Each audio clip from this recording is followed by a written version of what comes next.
मुद्दा स्वास्थ्य का है और ये है इसका तीसरा एपिसोड। यहाँ पे हम लोग बात करने वाले हैं आपके स्वास्थ्य की और यहाँ पे रहेंगे केवल स्वास्थ्य के मुद्दे। और इसके लिए हमारे साथ हैं वैद्य आनंद पांडे जी, जो कि गंगा आयुर्वेदिक चिकित्सालय वाराणसी से हैं। और हमारे साथ हैं देश के प्रसिद्ध cancer surgeon doctor Anshuman Kumar ji, जो कि दिल्ली से जुड़ रहे हैं। तो हम लोगों ने पिछले एपिसोड में बात की थी कि लाइफस्टाइल रिलेटेड डिसऑर्डर क्या क्या रहते हैं, उनके बारे में हम लोगों ने डिटेल में डिस्कशन किया था, डिटेल में बातचीत की थी। तो इस एपिसोड में हम लोग बात करेंगे उनके निवारण की, कि किस प्रकार हम अपनी दिनचर्या यानी डेली रूटीन में हम लोग कौन कौन सी चीजें करते हैं, उनमें कुछ छोटे छोटे बदलाव करके हम लोग कैसे इन लाइफस्टाइल डिसऑर्डर से दूर रह सकते हैं। तो डॉक्टर अंशुमन जी, मैं आपसे पूछना चाहूंगा कि ऐसे दिनचर्या में कौन कौन सी चीजें रहती हैं जो हमारे लाइफस्टाइल डिसऑर्डर बनाती हैं और इनसे किस प्रकार हम निवारण पा सकते हैं। जी, इसके लिए सबसे पहले समझना जरूरी है कि सामान्य और स्वाभाविक जीवन शैली क्या है। उसी में जब बदलाव होता है तो बीमारी होती है। तो सामान्य और स्वाभाविक बड़ी दोनों चीजों को समझने की जरूरत है। Simple and natural.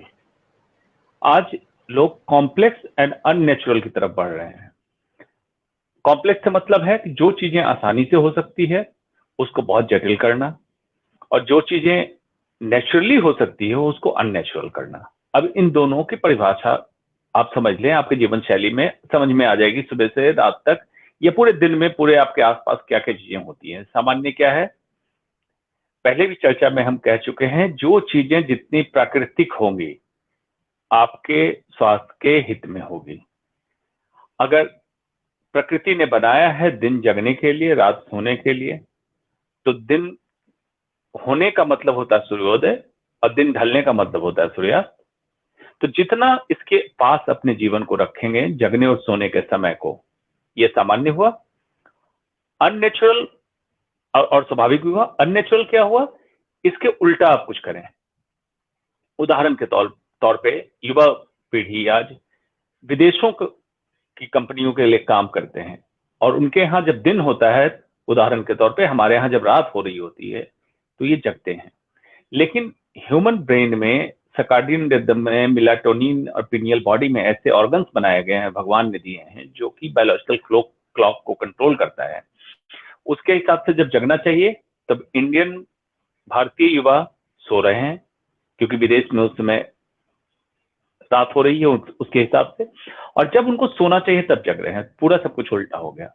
उल्टा होते ही न्यूरोकेमिकल एबनॉर्मलिटी चालू होगी, और ये न्यूरोकेमिकल एबनॉर्मलिटी आपके साइकी और सोमा दोनों को प्रभावित करती है। साइकी मतलब मानसिक स्थिति, Soma means body means physical. ये दोनों बीमारियों को पैदा करेगी। इसी तरह से ये चाहे तो सोने जगने का समय, खाना पीना का समय, या खाने की वस्तु, पीने की वस्तु, ऐसी चीजों में जो भी आप देख रहे हैं सामान्य और प्राकृतिक, जो सिंपल और नेचुरल हो सकती है, उसको जितना आप कॉम्प्लेक्स अननेचुरल की तरफ ले जाएंगे आप बीमारी को आमंत्रित करते हैं। अगर इसको और साधारण भाषा में मैं बताऊं तो बीमार होना मुश्किल है, स्वस्थ रहना आसान है। सिर्फ आपको एक लाइन ड्रॉ करनी है, as simple as possible, as natural as possible. ये कर लेंगे आप स्वस्थ रहेंगे। कोशिश करके या तो स्टेटस सिंबल बनाने के लिए, स्टैचर बड़ा करने के लिए, अपने आप को ये दिखाने के लिए आप बहुत बड़े हैं, आप अपने आप को कॉम्प्लेक्स जटिल बनाते हैं, अननेचुरल असामान्य बनाते हैं और बीमारी को बुलावा देते हैं। मतलब आप खरीदते हैं या आमंत्रित करते हैं। यही मैं इसके बारे में बताना चाहूंगा। जी, आपने बहुत ही आसान भाषा में हम लोगों को बता दिया कि स्वस्थ रहना आसान है, बीमार होना मुश्किल है। और वैद्य आनंद पांडे जी, हम लोग जानना चाहेंगे कि किस प्रकार आयुर्वेद में क्या बताया गया है दिनचर्या के बारे में। जी, मैं सर की ही बात को लेके शुरू करता हूँ। सर ने कहा कि स्वस्थ रहना आसान है और बीमार होना कठिन है, और सर ने ये भी कहा कि जितना हो सके उतना नेचुरल हो जाइए। तो उसी से मैं शुरुआत करता हूँ। हमारा आयुर्वेद कहता है कि सुबह उठने से लेके रात में सोने तक की हमारे यहाँ बनाई गई है दिनचर्या, ऋतुचर्या, रात्रिचर्या। तो सुबह उठने से लेके हमारे यहाँ बताया गया है कि स्वस्थ यदि रहना है तो आप ब्रह्म मुहूर्त में उठना शुरू करिए। ब्रह्म मुहूर्त उत्तिष्ठ है स्वस्थ रक्षार्थ आयुष्य, मतलब स्वास्थ्य की और आयुष्य की, मतलब जीवन की अगर आपको रक्षा करनी है तो आप ब्रह्म मुहूर्त में उठना शुरू कर दीजिए, सूर्योदय के पहले। तो ब्रह्म मुहूर्त में उठने के बाद क्या क्या चीजें करनी है, वो सारी चीजें हमारे यहाँ बताई हुई हैं। आज के समय में हम लोगों ने जो बदलाव किए हैं उनको खत्म करके हमको पीछे जाना पड़ेगा। हमको करीब ये थोड़ा सा लगेगा कि हम लोग पीछे जाने की बात कर रहे हैं, लेकिन यही असलियत है और स्वस्थ रहने का यही तरीका भी है और यही कुंजी है। हमको पीछे जाना है क्योंकि ब्रह्म मुहूर्त में उठने के कई फायदे हैं। आप जानते होंगे कि ब्रह्म मुहूर्त में उठने से हमको जो हवा मिलती है, वो जो जलवायु का परिवर्तन होता है, वो उससे संबंधित सारी दिनचर्या हम बदल सकते हैं अपनी। सुबह उठना, उसमें हमारा जो काल होता है वायु का, उसमें मल त्याग करना, दंत धावन, सारी चीजें हमारे यहाँ एक रिजिम में बताई गई हैं। उसके लिए हमारे यहाँ अलग अलग चीजें हैं कि लोग उठते हैं तो ब्रश करते हैं, पानी ढेर सारा पीते हैं, फिर जाते हैं वॉशरूम के लिए। ये हमारे आयुर्वेद के हिसाब से ये गलत है। यदि हमको प्यास लगी है तब पानी पीना है, प्यास नहीं लगी है तो पानी नहीं पीना है। यदि हम इसलिए पानी पी लें कि हमको हमारा पेट साफ हो जाएगा या पेट साफ करने के लिए पानी पीना है, ऐसा भी नहीं करना है। और ब्रह्म मुहूर्त में उठने के लिए भी तरीके बताए हुए हैं कि ब्रह्म मुहूर्त में उन्हीं को उठना है जिनका रात का खाया हुआ भोजन पच गया हो। ऐसा नहीं है कि रात का भोजन न पचा हो और हम लोग ब्रह्म मुहूर्त में उठ जाएं, तो वो भी हमारे लिए एक रोग का कारण बन जाएगा। तो उसका भी हमको पहचान करनी चाहिए कि हमारा रात का खाया हुआ भोजन पच गया है, फिर हम ब्रह्म मुहूर्त में उठेंगे, अपनी दिनचर्या की शुरुआत करेंगे। उस दिनचर्या की शुरुआत में फिर चीजें होती हैं कि मल त्याग करना, ब्रश या फिर दातून करना, दंत धावन करना, जीभ साफ करना, कवल गंडूस, बाकी सारी चीजें होती हैं। ये हमारे यहाँ शुरुआत, दिन की शुरुआत इस तरह से हमारे यहाँ होती है। रात्रि के भोजन के लिए थोड़ा सा मैं बताना चाहूंगा कि कोशिश आप ये करिए कि रात का भोजन सूर्योदय के पहले कर लें तो सबसे अच्छा है, या फिर सोने से कम 2 घंटे पहले आप रात का भोजन करें और भोजन करने के बाद कम से कम 200 कदम टहलें, उसके बाद ही आप बैठें या बिस्तर पकड़ें। जी सूर्या जी। जी सर, आपने बहुत ही अच्छा बताया कि जिस प्रकार ब्रह्म मुहूर्त से लेके रात्रि तक कैसा हम लोगों को भोजन करना है और किस प्रकार की हम लोगों को दिनचर्या रखनी है। डॉक्टर अंशुमन जी, यहाँ से मैं थोड़ा टॉपिक से हटकर एक बात आपसे पूछना चाहूंगा कि जिस प्रकार आजकल आपने देखा होगा कि जोमेटो और कंपनियों का नाम नहीं लेना चाहिए, ऑनलाइन फूड ऑर्डर, ये एक प्रथा चालू हो रही है जिसमें हम लोगों को कोई ना खाना बनाने का परिश्रम करना पड़ता है और खाना लेने जाने भी नहीं पड़ता है। इसके बारे में आप क्या कहना चाहेंगे? देखिए, बात आपने बड़ी अच्छी उठाई है, लेकिन जो मैं जवाब दूंगा हो सकता है कई लोगों को बात मेरी बुरी लगे, लेकिन थोड़े दिन के लिए मेरी बात बुरी लगे, ये अच्छा होगा क्योंकि आपके स्वास्थ्य लाभ की बात मैं कहूंगा। जब आप अपने जीवन में उतारेंगे तो आपको अच्छा लगेगा। बात यह है कि जितना आप खा सकते हैं, जितना आप बना सकते हैं, उतना ही भोजन करें।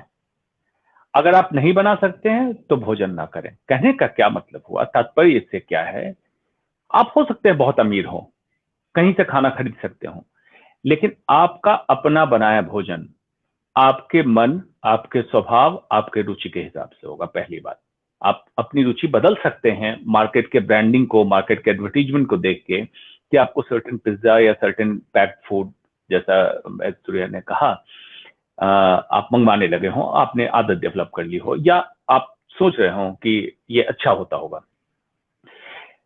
पहले भी मैंने चर्चा में बताया है कि 3 रसोई का नाम मैं बताता हूं, भगवान की रसोई, इंसान की रसोई, शैतान की रसोई। भगवान की रसोई मैं उसे मानता हूं, प्रकृति में उत्पन्न कोई भी फल, फूल, साग, सब्जियां जो आप एज इट इज यथावत खा सकते हैं, नेचुरली खा सकते हैं, वो भगवान की रसोई है। मतलब भगवान जिस फॉर्म में सुपर पावर होता है, हमारे जीवन के लिए जो भी भोजन उपलब्ध कराते हैं, उसको जब हम खाते हैं, ये स्वास्थ्य के लिए सबसे ज्यादा उत्तम भोजन है। इंसान की रसोई, जो इंसान खेत खलिहान से निकाल के या लाके घर में अपने किचन में बनाता है, जैसे चावल, दाल, रोटी, सब्जी, जिसको पकाता है, ये इंसान की रसोई है। इसको भी सम आहार कह सकते हैं, बैलेंस फूड कह सकते हैं। अपने कल्चर, अपने कस्टम के हिसाब से आप मॉडिफाई करके बना लेते हैं। और शैतान की रसोई कौन सी है? जो आपके घर में डाका डाल के आपके लिए आपके पैसे को ले जाके ये कहता है कि मैं आपके लिए खाना तैयार करता हूं। कोई इतना भी भला इंसान नहीं है धरती पे जो आपके लिए खाना तैयार करेगा। वो क्या करता है? आपके कमाए पैसे से अपना मार्केट भरता है, अपना पॉकेट भरता है। तो क्या करता है? रंग बिरंगे प्लास्टिक में आपके लिए खाना पैक करता है ताकि आप अट्रैक्ट हो। फिजिक्स के फोटोमेट्री सिद्धांत को अगर समझेंगे तो उन रंगों का इस्तेमाल पैकेट फूड पे ज्यादा किया जाता है जो आपको आकर्षित करता है। जैसे भारत में नीला रंग, लाल रंग, ये आकर्षित करता है। तो उन पैकेट पे जरूर देखें कि किन रंगों का इस्तेमाल किया है। रंग से कोई मतलब नहीं है, सिर्फ आपका आकर्षण बढ़ाने के लिए। और इसमें जो पदार्थ इस्तेमाल होते हैं, processed food, chemicals, saturated fat और ऐसी ऐसी चीजों का इस्तेमाल होता है जो आप सोच नहीं सकते हैं आपके स्वास्थ्य के लिए कितना हानिकारक है। पैक्ड होकर आपके घर पहुंचा, फर्मेंटेड फूड होता है, आपके डाइजेशन में प्रॉब्लम होती है। स्लोली आपका इंटेस्टाइन और सारा सिस्टम उसके हिसाब से एडेप्ट कर लेता है और आप उस फूड के आदी हो जाते हैं। मतलब एक तरह से आपको एडिक्ट कराया जाता है और धीरे धीरे आपके पैसे को अपने घर में ले जाते हैं। तो मतलब एक तरह का डाका डालना हो। इसलिए मैं कहता हूं शैतान की रसोई। क्यों? आपका पैसा भी ले लिया और आपको बीमार भी बना दिया। तो शैतान की रसोई का खाना नहीं खाना है। ये एक आप अपने दिनचर्या, अपने जीवन का हिस्सा बना लीजिए कि खाना उतना ही खाना है जितना आपके लिए उपलब्ध है और जितना खाना आप बना सकते हैं। स्वयं पकाएं, बहुत अच्छा। नहीं तो घर के आपके सदस्य खाना पकाते हैं, उतना ही खाना खाइए जितना आप के घर में पकता हो, पका सकते हैं। बाहर का खाना ना खाएं। सर आपने बहुत ही अच्छा बताया कि इंसान की रसोई और भगवान की रसोई, इनसे ही हम लोगों को खाना खाना है, ना कि शैतान की रसोई से। वैद्य आनंद जी, मैं भी आपसे सेम प्रश्न पूछना चाहूंगा कि इसके बारे में आयुर्वेद क्या कहता है कि जिस प्रकार का हम लोगों का इस समय आहार का सेवन हम लोग कर रहे हैं उससे क्या परिणाम होता है? इसके बारे में आयुर्वेद दो चीजें कहता है। एक तो ये ग्राम्याहार में आता है, दूसरे ये विरुद्ध आहार में आता है। ग्राम्याहार से हमारी सारी धातुएं, चाहे हमारे धातुएं हो चाहे उपधातुएं, धातुओं मतलब हमारे रस, रक्त, मांस, मेद, अस्थि, मज्जा और शुक्र, चाहे उपधातुएं जैसे नख हैं, नाखून हैं, बाल हैं, त्वचा है, इन सब पे बड़ा बुरा प्रभाव पड़ता है। ग्राम्याहार का छोटा सा उदाहरण मैं आपको देके बताऊंगा। जैसे ये पैक्ड फूड में नमकीन मिलती है या फिर चिप्स मिलते हैं या फिर कई तरीके के, मैं नाम नहीं लेना चाहूंगा, उनसे हमारी त्वचा, हमारे बाल, इन सब पे इतना बुरा प्रभाव पड़ता है कि बच्चों के बाल सफेद होना शुरू हो जाते हैं और बच्चों में कई सारे स्किन के रोग, मुहासे आना या फिर जो है फफोले पड़ना, फोड़े हो जाना। ये कई पेशेंट हमारे यहाँ ऐसे आते हैं जिनको हिस्ट्री लेने पे पता चलता है कि ये सबसे ज्यादा फला ब्रांड का जो है चिप्स खाता है या फला ब्रांड का जो है सबसे ज्यादा ये नमकीन खाता है बच्चा। आज के समय में एक फैशन चला हुआ है मोमोज का, वो इतना घातक है कि आपकी आंतों में जाके वो उनका सड़ा हुआ जो वो मैदा होता है वो चिपकता है और कई तरीके के कुष्ठ रोग का हेतु होता है, कारण होता है। चाहे अब विरुद्ध आहार की बात मैं थोड़ी सी करूंगा, रात में दही के साथ वो सारी चीजें लेते हैं जो हमारे यहाँ बना बनाया वो पैक्ड फूड आता है वो, या फिर चाहे पिज्जा हो गया, बर्गर हो गया, उसमें जो भी चीजें डली होती हैं उन सबको हमारा आयुर्वेद ग्राम्य आहार कहता है। उसमें क्षार डला होता है, अम्ल डला होता है, पुराने फर्मेंटेड उसमें मैदे होते हैं। ये सारी चीजें आयुर्वेद के हिसाब से भी उतनी ही घातक है जितना मॉडर्न साइंस कहता है। ये सारे बड़े रोगों का सबसे बड़ा कारण है, चाहे वो त्वचा के रोग हो या कैंसर हो या लीवर के रोग हो। आज के समय में 50% मरीज तो हमारे यहाँ यूएसजी की रिपोर्ट जो लेके आते हैं फैटी लीवर ग्रेड 1 या फैटी लीवर ग्रेड 2 के साथ आते हैं। ये उनका हिस्ट्री लेने पे पता चलता है कि उन्होंने जो है कोल्ड ड्रिंक या फिर उन्होंने पिज्जा या बर्गर या मैदे का सामान बना हुआ ज्यादा मात्रा में सेवन किया हुआ है और उनको लगता है कि वो पैक्ड फूड खा रहे हैं तो वो सबसे सुरक्षित है। तो वो मैं बताना चाहूंगा आज इस माध्यम से कि वो सबसे ज्यादा घातक है। जैसा सर ने कहा कि आप भगवान की रसोई और इंसान की रसोई तक ही सीमित रहिए, आप शैतान की रसोई में मत जाइए, क्योंकि वो शैतान आपको भोजन तो दे रहा है लेकिन वो भोजन नहीं दे रहा है, वो जहर दे रहा है और आपकी जेब भी ढीली कर रहा है। तो आप रोग भी ले रहे हैं, जहर भी ले रहे हैं। अभी आप खाना उनसे लेने में खर्च कर रहे हैं, फिर आप दवा कराने में खर्च करेंगे। हमारे इस प्रोग्राम का उद्देश्य ही यही है कि आप बीमार न हो, और क्या करने पे आप बीमार नहीं होंगे और क्या न करने पे आप बीमार नहीं होंगे, हम उन सबको बताने के लिए ही यहाँ पे बैठे हुए हैं। सर, आपने बहुत ही अच्छे से बताया कि किस प्रकार ये जो आहार आ रहा है वो एक तरह का विरुद्ध आहार है और वो आगे जाके विभिन्न प्रकार के जो भी रोग उत्पन्न करने के कारण बन सकते हैं। और डॉक्टर अंशुमान जी, मैं आपसे एक प्रश्न पूछना चाहूंगा। ये प्रश्न आया है अंबर सक्सेना का। तो उन्होंने कहा है कि आप जैसे कैंसर सर्जन हैं, देश के इतने बड़े कैंसर सर्जन हैं, आपने बहुत सारे केसेस हैंडल किए हैं, क्रिटिकल से क्रिटिकल। तो लेकिन कैंसर हो ही ना, ऐसी कौन कौन सी हम लोग चीजें कर सकते हैं अपनी दिनचर्या में? जी, इसके लिए तो कई सीरीज में हमें प्रोग्राम करना चाहिए और होना भी चाहिए, क्योंकि इस पे हम लोग करते भी रहते हैं। लेकिन संक्षेप में मैं वही कहूंगा, एक लाइन में अगर आपको मुझे टिप्स देना हो तो मैं दूंगा, be as simple as natural as possible, जहां से मैंने अपनी बात शुरू की थी।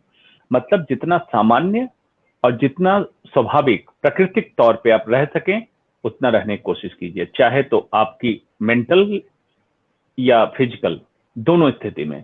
मतलब मानसिक तौर पे, शारीरिक तौर पे। मानसिक तौर पे मतलब आपकी सोच साधारण हो, सामान्य हो। बहुत complex, jealous, anger, depression, revenge, ये सब जो फीलिंग्स होती हैं आपकी, मतलब इंसान या तो भविष्य के डर में जी रहा होता है या अतीत के पश्चाताप में जीता हो। इससे निकलिए, वर्तमान में जीना चालू कीजिए। वर्तमान क्या है?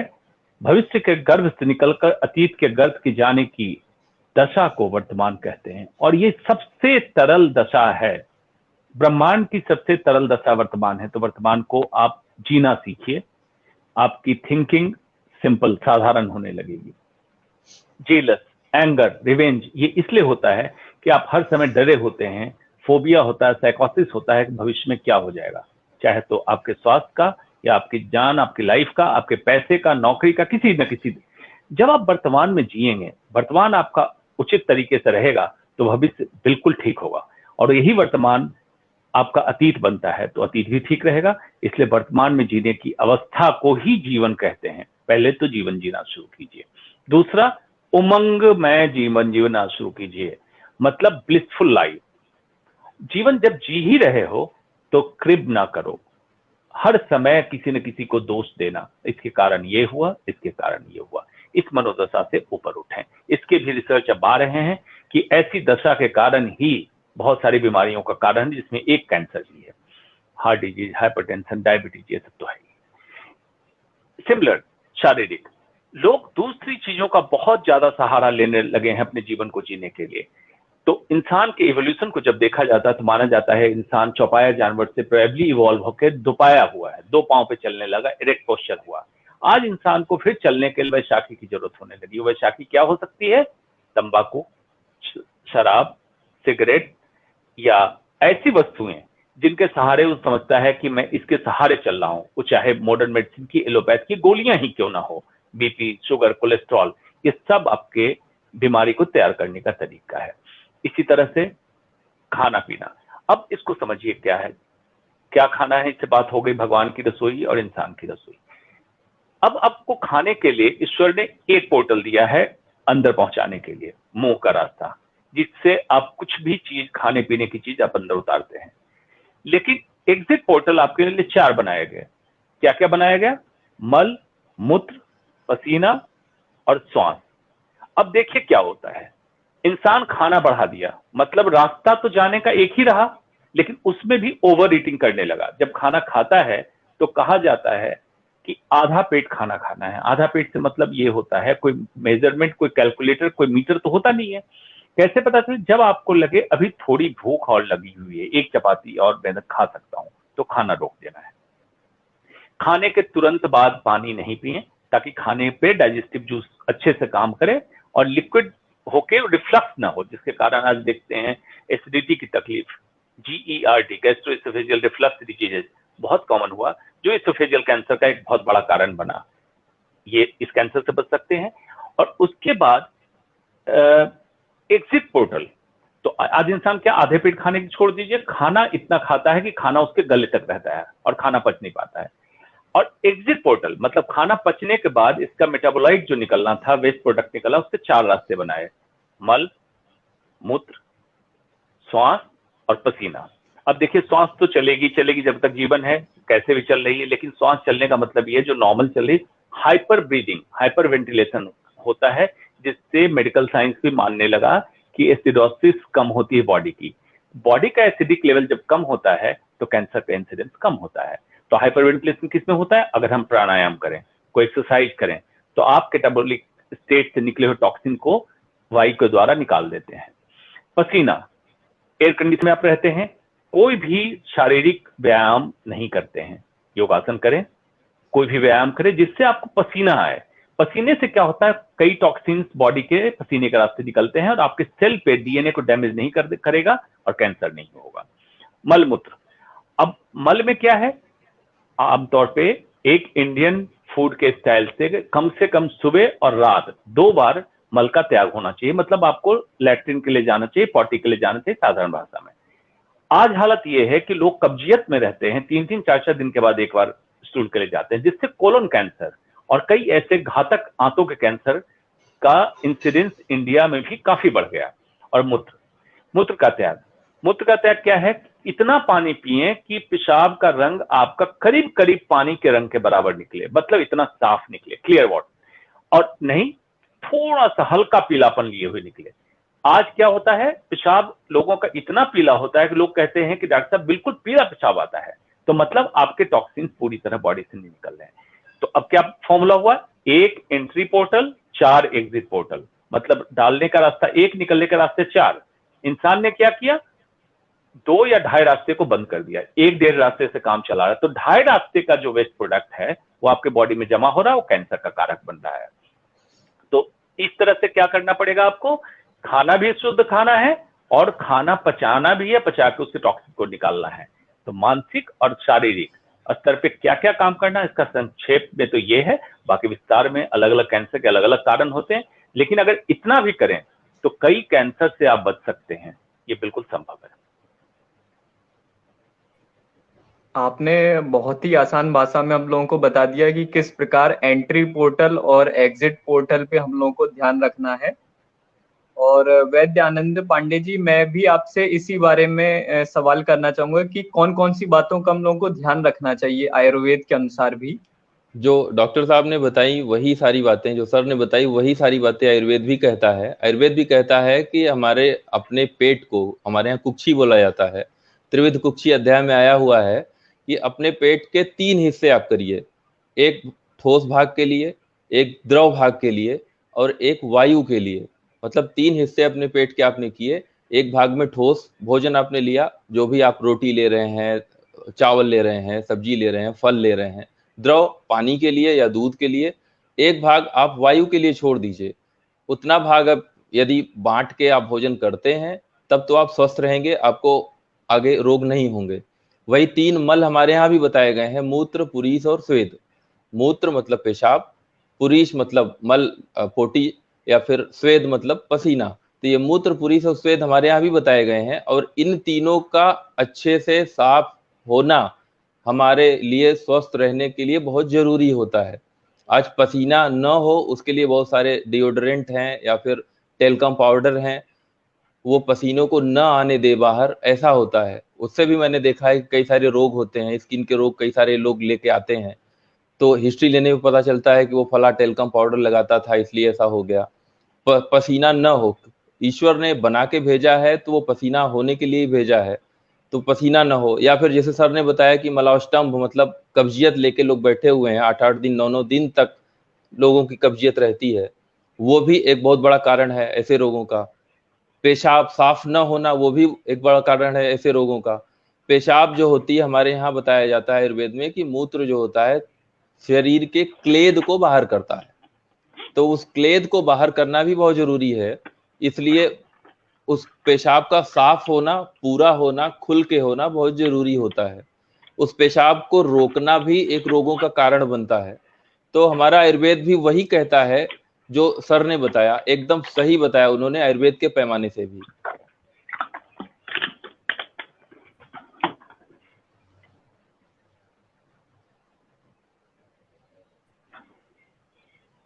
सर आपने भी बहुत ही अच्छे से बताया कि किस प्रकार आयुर्वेद भी उसी बातों को सही ठहराता है जो कि सर ने मॉडर्न साइंस की तरफ से रखी। और यहाँ पे एक प्रश्न आया है गार्गी गौतम जी का, खाने का समय हो लेकिन भूख ना हो तो क्या हमें आहार का सेवन करना चाहिए? डॉक्टर अंशुमन जी।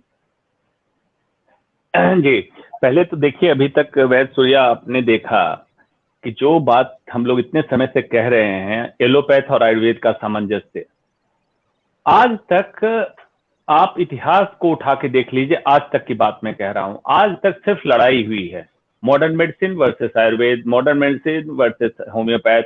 कोई कहता है हमारा पैथ बढ़िया, कोई कहता है हमारा पैथ बढ़िया। हमने यहां साबित करके दिखा दिया कि सामंजस्य संभव है।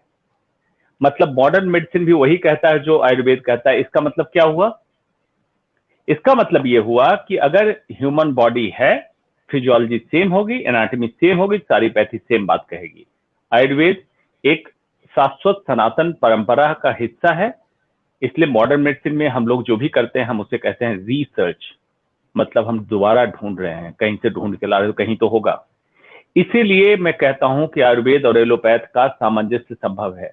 इसका मतलब कभी ये नहीं कहता हूं कि एलोपैथ के डॉक्टर आयुर्वेद करें, आयुर्वेद के डॉक्टर एलोपैथ करें। सामंजस्य मतलब आपको एक एम के लिए काम करना है, स्वस्थ समाज और सुखी समाज। इसके लिए अगर काम करेंगे, उसके बावजूद कुछ लोग अगर बीमार पड़ेंगे तो उनका इलाज करना बहुत आसान हो जाएगा। इलाज ऐसे होगा जैसे हंसते हुए, और हंसता हुआ समाज जब भी होगा तो सुखी समाज होगा। आज बीमारी का मतलब लोगों के दिमाग में डर है, खौफ है कि अगर मैं बीमार हो गया तो पता नहीं कितने पैसे लगेंगे, बचूंगा या नहीं बचूंगा। इसी को खत्म करना है कि अगर स्वस्थ समाज ही स्वस्थ हो गया और कभी कोई बीमार पड़ा तो उसका इलाज हो जाएगा। इलाज नेक्स्ट डोर स्टेप उपलब्ध हो जाए। नेक्स्ट डोर स्टेप आयुर्वेदिक के वैद्य हो सकते हैं, एलोपैथ का चिकित्सक हो सकता है। दोनों सामंजस्य में अगर इलाज करेंगे तो क्योर रेट, रिकवरी रेट ये बढ़ा सकते हैं। ये बहुत अच्छा मैसेज लोगों को गया। जो मेरी समझ है कि भूख नहीं हो तो खाना खाना चाहिए या नहीं चाहिए, इस पे पूरी तरह से मैं आपको एक सीरीज में बता सकता हूं कि what is the difference between lust and hunger. भूख और वासना में क्या अंतर है? भूख की पूरी एक सर्किट है जो ब्रेन से होते हुए स्टमक में आती है, जो हमें प्रेरित करती है खाना खाओ। और कैसे आप अंतर करेंगे कि आपको भूख है या वासना है? उदाहरण अब समझिए, आप ऑफिस में हैं, आपको भूख नहीं लगी हुई थी, आप गुजर रहे थे, पिज्जा की खुशबू आपको आई, आपने उठा के एक स्लाइस पिज्जा का खा लिया, ये आपकी भूख नहीं थी, वासना है। समोसे की खुशबू आई, क्रॉस कर रहे थे, आपने समोसा खा लिया, ये वासना है, भूख नहीं है। भूख फिर किसको कहेंगे? जब हंगर सेंटर ब्रेन का आपको क्रेविंग देता है कि खाना दो, मुझे भूख लगी है। इसको मैं उदाहरण के तहत कैसे समझाता हूं? इश्क न देखे जात कुजात, नींद न देखे टूटी खाट, भूख न देखे जूठी भात, उसको कहते हैं भूख। मतलब अगर सही भूख लगी हुई तो आपको ये नहीं पता चलेगा कि ये खाना जूठा है या क्या है, आप खाना खाएंगे। अगर ऐसी भूख लगी तभी खाना खाएं। कोई जरूरी नहीं है कि ओवर ईटिंग करें, उससे ओबेसिटी के बाद हार्ट डिजीज, हाइपरटेंशन, डायबिटीज और कैंसर जैसी बीमारियां होती है, इसलिए ओवर ईटिंग ना करें। There is certain system in the body जिसको क्लॉक कहते हैं, कुछ लोग सर्किट कहते हैं, सर्कल कहते हैं। मेडिकल साइंस, न्यूरोफिजियोलॉजी, न्यूरोएनाटॉमी आए दिन रिसर्च करके निकाल रहा है कि ईश्वर प्रदत्त हमारे अंदर कितने सर्किट दिए हुए हैं जो ऑटो रेगुलेट करता है, आपको सिग्नल देता है। लेकिन जब जब आपने उस सिग्नल को तोड़ा, जैसे रेड लाइट को जंप किया, तो फाइन तो देना पड़ेगा। आज आप जंप करके भाग के जाएंगे कहां? कल बीमार होंगे, फाइन अस्पताल को पहुंचा देंगे आप। यहां भी ट्रैफिक पुलिस लगा हुआ, ऑटो रेगुलेटेड ट्रैफिक पुलिस है। इसलिए कोशिश कीजिए कि लॉ एंड ऑर्डर को रेगुलेट कीजिए, क्योंकि इसका दरोगा ईश्वर स्वयं है, आपके शरीर का दरोगा। वो फाइन जब लेगा तो बड़े अच्छे तरीके से फाइन ले लेगा। इसलिए इस रेड लाइट को जंप मत कीजिए जब सिग्नल आपको मिले तो।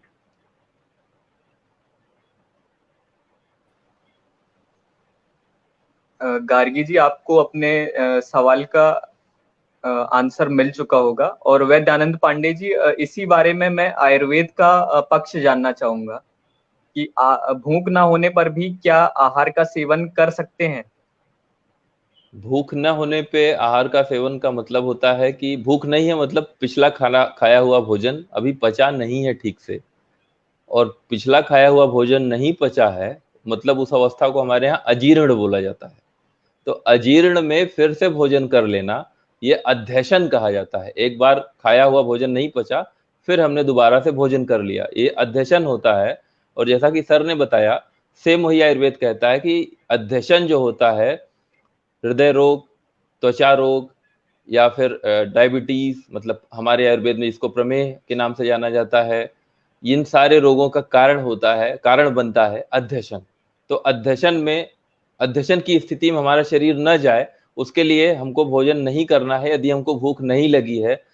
जैसा सर ने बताया कि आपका शरीर तो कह रहा है ना, इशारा तो कर रहा है, आपको भूख नहीं लगी है, और आप खुद स्वीकार कर रहे हैं कि आपको भूख नहीं है। तो भूख नहीं है तो हम भोजन नहीं करेंगे, प्यास नहीं है तो पानी नहीं पिएंगे। ऐसा नहीं कि हमको पानी 8 लीटर पीना ही पीना है जबकि प्यास हमको नहीं लगी है। तो भूख लगे तो भोजन करिए, प्यास लगे तो पानी पीजिए, नींद आए तो सो जाइए। ये मत देखिए कि टूटी खाट है, जैसा सर ने बताया एकदम वही थियरी, वही लॉजिक आयुर्वेद कहता है।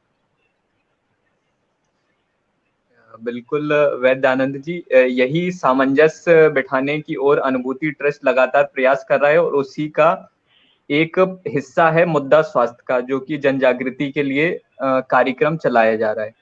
और डॉक्टर अंशुमान जी, मैं एक आपसे प्रश्न पूछना चाहूंगा कि जैसा कि आजकल सोशल मीडिया और जो भी इलेक्ट्रॉनिक मीडिया है, उनसे हमारे मानसिक स्वास्थ्य पर क्या प्रभाव पड़ रहा है? क्योंकि जैसा कि मॉडर्न साइंस और आयुर्वेद दोनों मानता है कि मानसिक स्वास्थ्य के बिना संपूर्ण स्वास्थ्य पूर्ण नहीं होता है।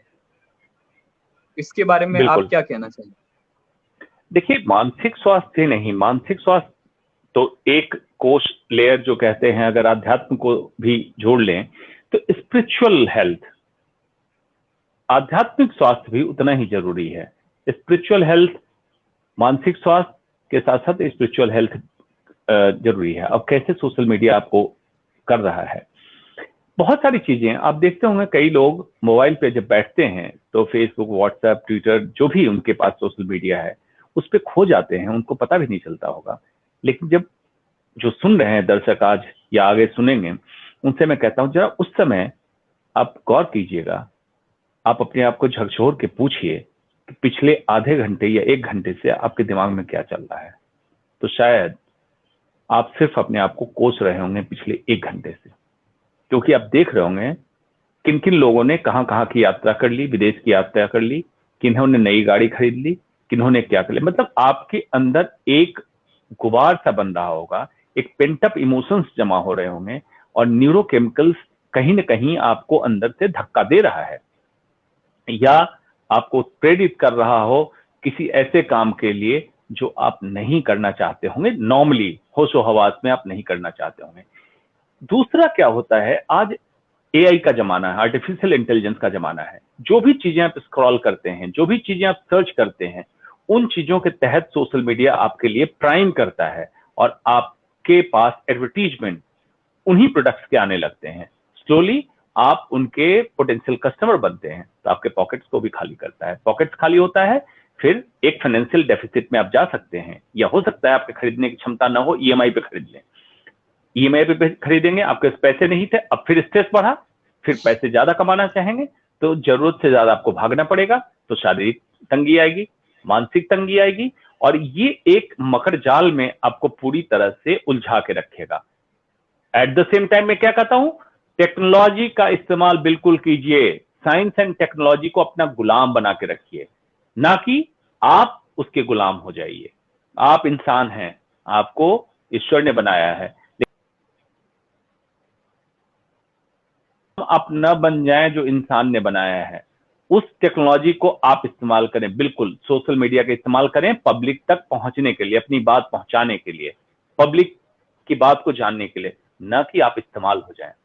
आज अधिकतम लोग सोशल मीडिया में इस्तेमाल किए जा रहे हैं, या तो पॉलिटिकल सिस्टम के तहत इस्तेमाल हो रहा है उनका, या मार्केट मीडिया के तहत इस्तेमाल हो रहा है, या किसी न किसी तरह से आपको मेंटल बैंक्रप्सी कराया, मानसिक दिवालियापन आपका कराया जा रहा है, या आपको किसी न किसी तरह से आर्थिक गुलामी की तरफ धकेला जा रहा है। मतलब आपको स्वास्थ्य पैकेज कुछ बेच दिया जाएगा, कुछ जांच का पैकेज एक्टिव हेल्थ चेकअप के नाम से बेच दिया जाएगा। आपको जरूरत नहीं है, आपको जब तक आपके फिजिशियन नहीं बताते हैं आपको किसी जांच की जरूरत नहीं है। इस आपको क्या लगता है, आपके स्वास्थ्य की चिंता किसी को सोशल मीडिया पर बैठे लोगों को, उनको अपने आर्थिक स्थिति की चिंता है, इसलिए वो बेचने आ गए। और आपके प्रॉम्प्ट सर्च से, गूगल सर्च से उन्होंने रीड किया कि क्या क्या आप ढूंढते हैं, उन प्रोडक्ट्स को आपके घर तक पहुंचा दिया। इसलिए किसी भी डिजिटल प्लेटफॉर्म का इस्तेमाल आप बहुत सावधानी से, सतर्कता से करें, उसकी गुलामी में ना पड़ें। ये बहुत ज्यादा लंबे समय के लिए आपके स्वास्थ्य को बचा सकता है। कौन कौन सी बीमारी से बचाएगा? हाइपरटेंशन, डायबिटीज, हार्ट अटैक, और लंबे समय तक mental strain, oxidative radicals, free radicals, DNA damage, cancer. इसलिए उन चीजों से भी बचाएगा। इन चीजों को जानिए, ध्यान में रखिए, और आज से उसका इस्तेमाल उसको गुलाम बना के कीजिए, ना कि उसका गुलाम बनिए। सर आपने तो मतलब बहुत ही अच्छे शब्दों में बता दिया कि हम उसके गुलाम ना बने, उसको अपना गुलाम बना के रखें। और यहाँ पे एक क्वेश्चन आया है सोमेश जी का, how to overcome constipation permanently and very naturally, please answer. Vaidya Anand Pandey ji, मैं आपसे ये प्रश्न पूछना चाहूंगा।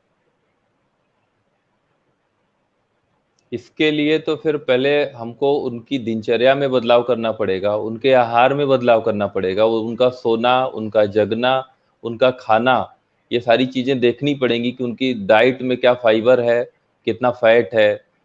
फिर हम बता पाएंगे कि इसको नेचुरली हम कैसे कर सकते हैं, कितना वो पका हुआ भोजन ले रहे हैं, कितना वो कच्चा भोजन ले रहे हैं, कौन सा भोजन ले रहे हैं। तब हम बता पाएंगे कि ये कैसे हम इसको ठीक कर सकते हैं। हाँ, इतना मैं जरूर कह पाऊंगा कि यदि वो रेगुलर बेसिस पे समय से उठें, भोजन के बाद कम से कम 200 कदम टहलें, चाहे सुबह का भोजन हो चाहे शाम का भोजन हो, रात में सोने के कम से कम 2 घंटे पहले भोजन करते हैं, खुश रहते हैं, मन उनका ठीक रहता है, तो कॉन्स्टिपेशन होने के चांस कम से कम 60% कम हो जाते हैं। लेकिन इसमें एक बड़ा फैक्टर ये है कि हमको ये देखना पड़ेगा कि वो खाते क्या हैं, जगते कब हैं और सोते कब हैं। बिना पूरी उनकी हिस्ट्री लिए हम ये नहीं बता पाएंगे। और मैं यहाँ पे कोई ये नुस्खा नहीं बताने बैठा हूँ कि आप फला चीज खा लीजिए पानी के साथ या फिर चूर्ण ले लीजिए तो आपका पेट साफ हो जाएगा। वो जो है ये दवा हम बताने यहाँ नहीं बैठे हैं। हाँ, लेकिन यदि उनको जरूरतें हैं तो वो अनुभूति ट्रस्ट की पे जो है व्हाट्सएप कर सकते हैं। हम लोग उनको बताएंगे कि उनकी दिनचर्या में उनको क्या बदलाव करने होंगे। मैं उनको वो अपनी दिनचर्या की डिटेल भी दे सकते हैं, फिर भी हम उसमें भी बदलाव करने के सुझाव उनको देंगे। तो उनकी व्यक्तिगत उनके लिए क्या हो सकता है अच्छा, हम उसको बताने का पूरा प्रयास करेंगे।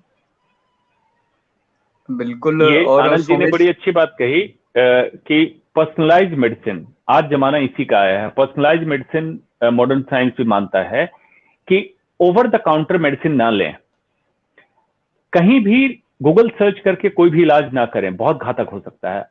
और मुझे जान के बड़ी खुशी हुई कि आयुर्वेद भी यही मानता है, पर्सनलाइज्ड मेडिसिन की थ्योरी, कि आपके रूटीन क्यों कब्ज हुआ, इस पे पहले कारण को पकड़ो, उसके बाद निवारण की बात करो, और ये पर्सन स्पेसिफिक हो। मतलब इनके लिए क्या उपयुक्त होगा ये जानकर। तो अच्छी बात है, ये बहुत अच्छी बात हो रही है कि आयुर्वेद भी मान रहा है कि ओवर द काउंटर मेडिसिन नहीं लेना चाहिए, घातक हो सकता है। और खास करके भगवाधारी का ओवर द काउंटर मेडिसिन तो मैंने सुना है कि उसमें तो टॉक्सिन्स और बहुत ज्यादा जहरीले कुछ तत्व भी मिलाए जाते हैं, तो इसलिए उन चीजों से बचें आप लोग। बिल्कुल। और सोमेश जी से मैं यहाँ पे कहना चाहूंगा कि अगर आपको अपना पर्सनलाइज्ड मेडिसिन चाहिए तो आप अनुभूति ट्रस्ट को व्हाट्सएप कर सकते हैं, जहां से हम आपका पूरा डिटेल केस हिस्ट्री लेंगे, उसके बाद ही कोई आपको मेडिसिन प्रिस्क्राइब की जा सकती है। सुनीता अग्रवाल जी का एक क्वेश्चन आया है, how to prevent overeating due to anxiety. Doctor Anshuman ji. जी, इनका सवाल बिल्कुल उपयुक्त है। एंजाइटी इटसेल्फ एक कारण है ओवर ईटिंग का और मोटापे का। तो पहले समझना है एंजाइटी क्या होता है, क्यों ओवर ईटिंग उसमें हो जाता है। देखिए, कहीं ना कहीं दमित भावना, दमित इच्छा आपकी एंजाइटी बन के निकलती है। जैसे आमतौर पे ओवर ईटिंग लड़कियों में, महिलाओं में ज्यादा देखा जाता है। कभी किसी ने सोचा भी नहीं होगा ऐसा क्यों। एक छोटी बच्ची जब बड़ी होने लगती है तो उसका भाई, उसका बाप, उसकी माँ, उसकी बहन, उसकी दादी, उसकी नानी, हर कोई उसको टीचिंग और लेसन देने को तैयार है। ऐसे चलो, ऐसे बोलो, ऐसे करो, ऐसे करो, मतलब उसकी सारी चीजों को दबाया जाता है। अब बच्चों, लड़कों को क्या कहा जाता है? बेटों को, ये तो बेटा है, करेगा।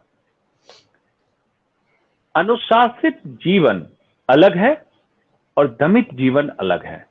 मतलब किसी भी तरह से दमन करना किसी भी इच्छा का उपयुक्त नहीं है। तो क्या तरीका है? एनर्जी को चैनलाइज करना। बच्चा बच्चा होता है, एक बच्ची डेवलप होगी फीमेल लीनिएज पे, एक लड़का डेवलप होगा मेल लीनिएज पे। तो लड़का जब डेवलप होगा, हिस्ट पुस्ट बनेगा, मस्कुलर बॉडी बनेगी, उसमें एक एग्रेशन होगा, एक रोष होगा। लड़कियां बनेगी, नरम स्वभाव की बनेगी, ममत्व आएगा उसके अंदर, मार्मिक इच्छा होगी, अलग लीनिएज पे जाएगी। तो इसको पहले तो बचपन से अपने घर में ये फिलॉसफी चेंज कीजिए कि लड़कियों को अलग डेवलप होना, लड़कों को अलग। ये नेचर ही अलग किए हुए है। तो पहले तो लड़की को लड़का, लड़के को लड़की ना बनाए और लड़की को बेवजह ना दबाएं, पहली बात। दूसरी बात, जब लड़की फिर शादी हो जाती है तो फिर लड़की में सबसे बड़ा जो बदलाव आता है, अब तो शादी हो गई, अब मुझे फिगर अच्छे रख के क्या करना है। अब इसको दूसरी तरह से समझिए, सुंदर रहना शादी के लिए जरूरी नहीं है, आपको स्वस्थ रहने के लिए जरूरी है। मतलब आपका फिट रहना आपको स्वस्थ रखने के लिए जरूरी है। तो सबसे पहले क्या होता है, फिर अपने ससुराल के हिसाब से लड़कियां एडेप्ट करने लगती, फिर इच्छाओं का दमन, फिर उनकी मानसिक स्तर पे बहुत सारी चीजों को रोकना पड़ता है। उसमें क्या है, इसका बड़ा है नेचुरल तरीका है, न लड़ने की जरूरत है। आप नई जगह हैं और आपके लिए एक नई जगह है, ये नए लोग हैं, उनमें किस तरह से स्वभावतः आप मिल जाएं, क्योंकि आपका नया घर है। न कि अपने आप को दबाएं, न किसी के विरोध में आए। उससे क्या होता है, एंग्जाइटी लेवल बढ़ता है। एंग्जाइटी क्या है? डिस स्कैटर्ड एनर्जी लेवल है। मतलब एनर्जी को अगर हम माने कि मानसिक ऊर्जा होती है, उसको अगर चैनलाइज करें तो ये बहुत प्रोग्रेसिव होता है, बहुत पॉजिटिव काम होता है। और ये बिल्कुल डिफ्यूज हो जाए, जैसे इस तरह से हर तरफ फैल जाए, तो ये किसी काम का नहीं होता है, ये एंग्जाइटी क्रिएट करता है। एंग्जाइटी क्या है? Discordance between mental and physical balance. मतलब मानसिक और शारीरिक में तालमेल नहीं बैठ रहा है। तो शरीर कुछ करना चाह रहा है, मन कुछ करना चाह रहा है। इसी को कॉम्पनसेट करने के लिए इंसान क्या कहता है, इच्छा तो दमित है, तो कहता है कहीं ना कहीं तो मैं निकालूंगा। तो कुछ लोगों को आप देखते होंगे दांत कटकटाने की आदत हो जाती है, सोते हुए में दांत कटकटाते हैं रात को, वो एंग्जाइटी के पेशेंट होते हैं। या कभी कभी बेवजह बहुत चिड़चिड़ापन आ जाता है, बेवजह बहुत नींद आती है, इसको निकालते कहाँ है? आइसक्रीम, चॉकलेट, बेवजह का खाना, किचन के तरफ से गुजर रहे तो कुछ नमकीन का पैकेट उठा के खा लिया, चिप्स, और इस तरह की बहुत सारी चीजें मिल रही है आजकल। ये खा के, उसको चबा के, या वो हैबिचुअल स्पाज्म जिसको टिक्स हम कहते हैं, उसमें करके वो अपने इच्छाओं की पूर्ति होती नहीं है, उनको महसूस होता है थोड़ी देर के लिए मैं शांति मुझे मिल गई। शांति मिलती नहीं है। कई स्टडी आई है जो ऐसा तो उस स्टडी में पाया गया कि जब एंग्जाइटी लेवल बढ़ता है तो लोग चॉकलेट खाते हैं। चॉकलेट की क्रेविंग क्यों होती है कि चॉकलेट से थोड़ी देर के लिए एंग्जाइटी डाउन हो जाती है, ऐसा न्यूरो रिसेप्टर काम करता है, लेकिन टेम्पररी है और स्लोली ये आपके आदत में बन जाता है। अब इसी चीज को और आगे चलें, ईटिंग की बात हुई, जिन जिन लोगों को एंग्जाइटी की प्रॉब्लम है या स्ट्रेस की प्रॉब्लम है, आप उन्हीं से पूछिए कि सबसे ज्यादा सिगरेट कब पीते हैं। तो जब तनाव बढ़ जाता है तो सिगरेट पीने लगते हैं, तनाव बढ़ जाता है तो गुटखा चबाने लगते हैं। तो गुटखे को चबा के दांत में रगड़ के वो अपनी जो इच्छा थी, अपनी जो कुंठा थी, उसको निकाल देते हैं और कहते हैं मेरी एंग्जाइटी कम हो जाती है सिगरेट पीने से, गुटखा पीने से। उससे भी आगे चलिए तो शराब पी लेते हैं, तो थोड़ी देर के लिए उनको महसूस जरूर होता है कि मुझे अच्छा लगा, लेकिन अच्छा नहीं लगा, उसमें इच्छा को दबा दिया, अच्छा नहीं लगा। ये पूरी तरह से ये सारी चीजें जो है आपकी एंग्जाइटी को खत्म नहीं करती है, जमा करके रखती है और बैंक बैलेंस होता जाता है। और लेकिन जब ये एंग्जाइटी एक दिन निकलेगा तो सूद के साथ, इंटरेस्ट के साथ आपके स्वास्थ्य में निकलेगा। पहला, मोटापा, polycystic ovarian disease, endometrial cancer, ovarian cancer, hypertension, heart disease, prostate cancer, colon cancer, मतलब मैं लिस्ट गिनाने लगूं अगर मेडिकल की बीमारियों की, तो इससे रिलेटेड अनगिनत एंडलेस लिस्ट ऑफ बीमारियां आ जाएगी। तो क्या करना है, अब तो मैंने बता दिया समस्या, और इस समस्या में आप और उलझ गए होंगे सुनते सुनते। अब देखिए समाधान कितना है। Again, be as simple as possible, be as natural as possible. मानिए स्वभावतः हर इंसान अच्छे भाव में रहना चाहता है, कोई किसी से लड़ना नहीं चाहता स्वभावतः। आप बेवजह अपने आप को प्रूव करने में लगे रहते हैं कि मैं कुछ हूं। पहले इसको खत्म कीजिए, मैं को खत्म कर दीजिए। आप कुछ नहीं है, आप संचालित चालित एक मूर्ति हैं जिसका संचालन किसी और के हाथ में हो, सुपर पावर है। आप कुछ नहीं है। आप मैं को पहले हटाइए और मिल जाइए। योग उसी को कहते हैं, मिल जाइए जो आपको संचालित कर रहा है, उसको संचालित करने दीजिए। इसका मतलब अकर्मण्य नहीं होना है, आपको काम करना है। काम आपसे करा लिया जाएगा। आप छोड़ के देखिए तो एक दिन कि मैं नहीं करूंगा, देखता हूं कि आप अपनी सांस को तो 2 मिनट रोक नहीं सकते हैं, कौन से काम को आप रोक सकते हैं?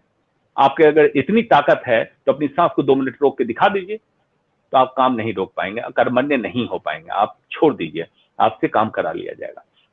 दूसरा, ये जो सोचते हैं उसने मेरे साथ ऐसा कर दिया, तो उसने किया ना, आपने नहीं किया, तो आपकी बेचैन है।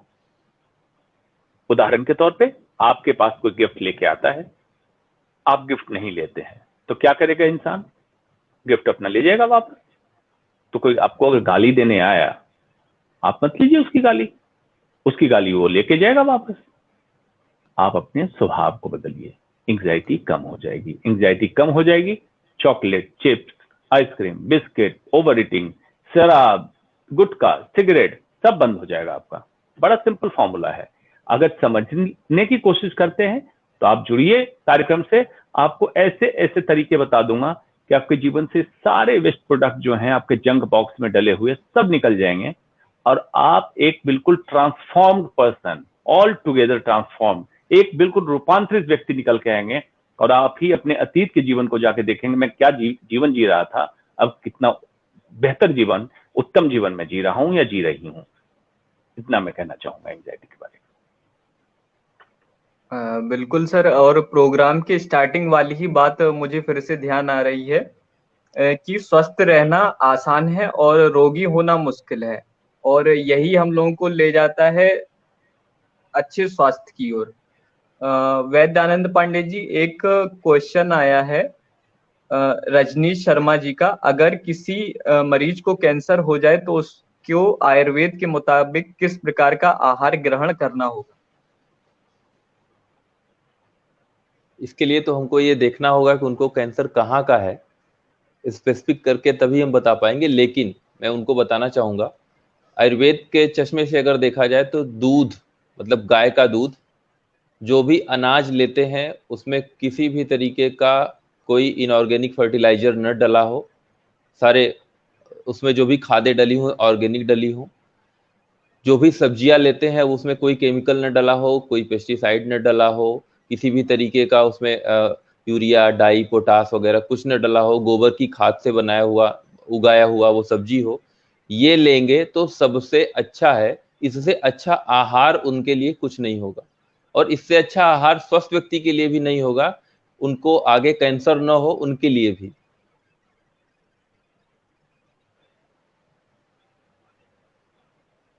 बहुत बहुत धन्यवाद सर। और यहाँ पे हम लोग कार्यक्रम के अंतिम मोड़ की ओर आ गए। डॉक्टर अंशुमन, आप कुछ अंत में कुछ बोलना चाहते हैं, कोई मैसेज देना चाहते हैं हम लोगों के व्यूअर्स को? देखिए, मैं ये बताना चाहूंगा, अभी जो सवाल आया था उसी के सिलसिले में कि वैद्य जी ने बिल्कुल सही बात कही कि आपके कैंसर स्पेसिफिक इलाज क्या हुआ, उसके हिसाब से आपकी डाइट चार्ट हो तो उपयुक्त होगा। फिर वही बात आ जाती है पर्सनलाइज मेडिसिन की, पर्सनलाइज ट्रीटमेंट की। लेकिन कुछ ज्ञान व्हाट्सएप यूनिवर्सिटी और फेसबुक यूनिवर्सिटी पे बंट रही है, उसके चक्कर में मत पड़िएगा, जिसमें बहुत सारी चीजें चलती है। कैंसर शुगर पे सरवाइव करता है तो ऐसा ना करें, ये ना करें, वो ना करें, उन चीजों पे कोई तथ्य नहीं है। तथ्य के साथ आप चाहते हैं तो अनुभूति ट्रस्ट पे आप अपनी गुजारिश रखिए, अपना संदेश भेजिए, वहां से आपको मदद दी जाएगी, या जिस चिकित्सक के संपर्क में है उनसे स्पेसिफिक क्वेश्चन का जवाब लीजिए, बेहतर होगा। दूसरा जो मैं सबसे इंपॉर्टेंट बताना चाहता हूं, वाकई मैक्सिमम बीमारियां प्रिवेंटेबल है। बहुत सारी बीमारियां ऐसी हैं जो नहीं हम होने दे सकते हैं, हमारा एम उस पे है। और सेकेंडरी रोल है, अगर बीमारी हो जाए तो चिकित्सक या वैद्य उसका इलाज कर देगा। जन जागरण का पूरा उद्देश्य यही है कि जब तक जन भागीदारी नहीं होगी, जब तक आप नहीं जुड़ेंगे, जब तक आपको फायदा नहीं दिखेगा, तो कैसे आप समझेंगे कि इस बात में सच्चाई है। वाकई बीमार होना बहुत मुश्किल है, स्वस्थ रहना बहुत आसान है। आप करके तो देखिए, कुछ दिनों के लिए कीजिए। इसमें ऐसी कोई चीज हम नहीं बताते हैं जो हमारा ना कोई आउटलेट है, ना प्रोडक्ट है जो हम बेचेंगे आपके पास। हम कुछ चीजें ऐसी बताएंगे जो आपको हो सकता है कुछ पैसे बचा दे। उन पैसों को गुल्लक में जमा कर लीजिएगा और साल के अंतिम में देखिएगा कि हमारे कुछ निर्देश से आपके कितने पैसे बचे। उसके बाद आपको अंदाजा लग जाएगा कि आपका जीवन कितना सरल और सुखद हो गया। उस पर फिर आगे चर्चा करते रहेंगे। सर यहाँ पे मैं एक छोटी सी बात कहना चाहूंगा। यहाँ पे गुल्लक ही नहीं, बैंक में कई इतना पैसा हम लोग भर सकते हैं, इतना पैसा बच जाएगा छोटी छोटी बातों का उपयोग करके। गुल्लक तो मैंने इसलिए कहा वैद्यानंद कि चीजों को साधारण करने के लिए, कि किसी बैंक को प्रमोट ना करके गुल्लक से किसी को नॉस्टैल्जिक फील हो, अपने बचपन की याद आ जाए, इसलिए मैंने गुल्लक का इस्तेमाल किया। लेकिन ये सच है कि गुल्लक से बहुत ज्यादा पैसे इनके बचेंगे। बिल्कुल सर। वैद्यानंद जी, आप कुछ अंत में कहना चाहेंगे? जी, मानसिक स्वास्थ्य को लेके मैं थोड़ी सी एक लाइन बोलना चाहूंगा जो हमारा आयुर्वेद कहता है, धारयेत सदा वेगान जितेंद्रिय प्रत्यय च लोभ ईर्ष्या द्वेष मात्सर्य रागादि नाम जितेंद्रिय। मतलब ये कुछ ऐसे वेग हमारे यहाँ बताए गए हैं कि धारण करने हैं, कुछ ऐसे वेग बताए गए हैं कि धारण नहीं करने हैं। तो जो धारण करने हैं, जिनको मतलब निकलने नहीं देना है, खत्म कर देना है, उसके बारे में थोड़ा बताऊंगा कि लोभ, लालच, ईर्ष्या, द्वेष, किसी के साथ विद्वेष, लोभ ईर्ष्या द्वेष मात्सर्य, राग मतलब जलन, किसी के प्रति गुस्सा, इन चीजों को आप खत्म करिए। आपका मन प्रसन्न रहेगा, आप खुश रहेंगे। और आपके जो मन से संबंधित जो भी रोग हैं, चाहे मानसिक रोग हो गए या फिर हार्ट के रोग, हृदय रोग हो गए, ये रोग आपको नहीं होंगे। तो आप इन चीजों को, लोभ, ईर्ष्या, द्वेष, मात्सर्य, राग, इन सब चीजों को अपने मन से खत्म करिए, अपनी एनर्जी को चैनलाइज करिए सही चैनल में। बहुत बहुत धन्यवाद, बहुत बहुत धन्यवाद डॉक्टर अंशुमान जी, और बहुत बहुत धन्यवाद वैद्यानंद पांडे जी, आपका जुड़ने के लिए और इतनी अच्छी अच्छी बातें बताने के लिए। और सभी दर्शकों का कि हम लोगों से जुड़े रहिए। मुद्दा स्वास्थ्य का है, मुद्दा आपका है।